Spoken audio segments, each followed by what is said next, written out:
Manau, kad ateinančios kartos įvertins šį ryžtingą poelgį ginant savo ir tautos garbę. Paprasta liaudis, kaip sakoma, myli tokius žmonės ir mylės.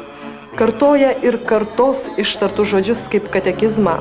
Dainavo ir dainuos žvaigždžių dainas Ukmergėje. Muzikos žvaigždžių desantas, numestas prie kultūros rūmų ištiesto raudono kilimo, sudrebino miesto centrą.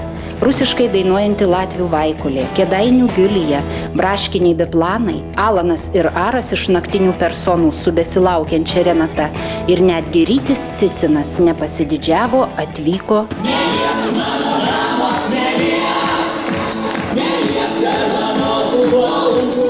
Ponas Cicinai, kodėl jūs nepasiekėte Miroslavo ir Siesikų ir net vykote ten į koncertą?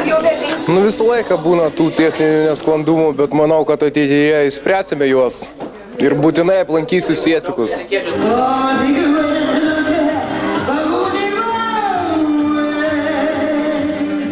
Pone Dambrauskaite, ar jums netrukdo didelis svoris scenų? Niekada. Mylimo žmogaus visada turi būti daug.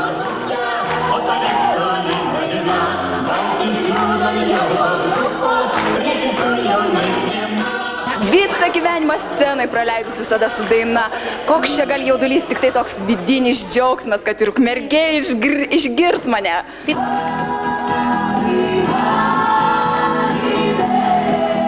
O tai gal jūs galit pasakyti, kokią jūs kosmetiką vartojate, kad taip gražiai atrodo? Oi, kosmetika yra tokia labai gera pudra, balet vadinasi, krempudra.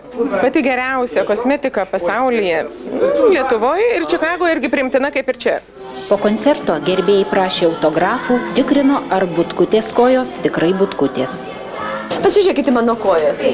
Kojos. Ar kojos butkutės? Čia reikia Taip, be abejo. Atsišaukimą gali būt kalba. Tačiau viską nustelbė sensacinga žinia. Ukmergės scenos užkulisiuose naktinė persona Aras tapo tėvu. Berniukas gimė pasarą, gimė berniukas. O jūs dalyvavote gimdyme tikriausiai kaip ir viso žvaigždžių? Man neleido. Tai kas ten buvo pribuvėję? Paslaptis, tegul išlieka. Alanas. Aš buvau. Jisai ruošėsi koncertui ir aš buvau. Dėl draugo visą laiką. Tokių šedevrų dar nemačiau. Pirmasis. O ar matyti daugiau, nežinau.